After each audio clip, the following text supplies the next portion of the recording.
সবাইকে গল্পকথা ইউটিউব চ্যানেলে স্বাগতম। বিনোদন ও স্পোর্টসের এরকম আরো নিউজ পেতে আমাদের চ্যানেলটি সাবস্ক্রাইব করুন ও বেল বাটনে প্রেস করুন। এবারের আইপিএল এ ঋষভ পন্থের দিল্লি ক্যাপিটালসের কাছে দুবারই হার মেনেছে দীনেশ কার্তিকের কলকাতা নাইট রাইডার্স। ফিরোজ শাহ কোটলায় দিল্লি বনাম কলকাতা ম্যাচ গড়িয়েছিল সুপার ওভারে। কাগিসো রাবাডার মারাত্মক ইয়র্কারে আন্দ্রে রাসেলের স্টাম্প গড়াগড়ি খায়। কলকাতারও জেতার আশা শেষ হয়ে যায় সুপার ওভারে। ইডেন গার্ডেন্সেও দিল্লি ক্যাপিটালসের কাছে হারতে হয়েছে নাইটদের। ফ্রাঞ্চাইজি দুনিয়ায় দুবার কার্তিক হারলেও সোমবার ফটো ফিনিশে পন্থকে হারিয়ে দিলেন নাইট অধিনায়ক।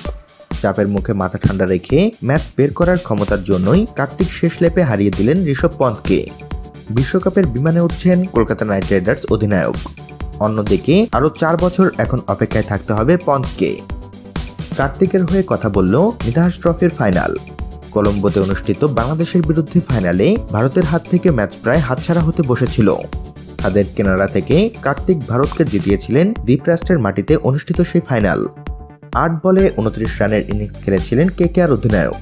কার্তিকের ওই ইনিংস প্রমাণ করে দিয়েছিল পরিস্থিতি যতই কঠিন হোক উইকেটে থাকলে তিনি ম্যাচ শেষ করার ক্ষমতা ধরেন। আইপিএলে কেকেআর এর হয়েও বহুবার কার্তিক খেলেছেন মনে রাখার মতো ইনিংস। কিন্তু নিধাস ট্রফির ফাইনাল কার্তিককে পৌঁছে দেয় অন্য জায়গায়। বিশ্বকাপের দল ঘোষণার পরে নির্বাচক মণ্ডলীর প্রধান এম.এস.কে প্রসাদ জানান, চাপের মুখে বেশ কয়েকবার ম্যাচ বের করেছে কার্তিক।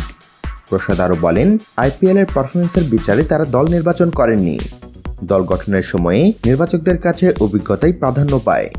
এই অভিজ্ঞতাই কার্তিকের হাতে ধরিয়ে দিল বিশ্বকাপের বিমানের টিকিট।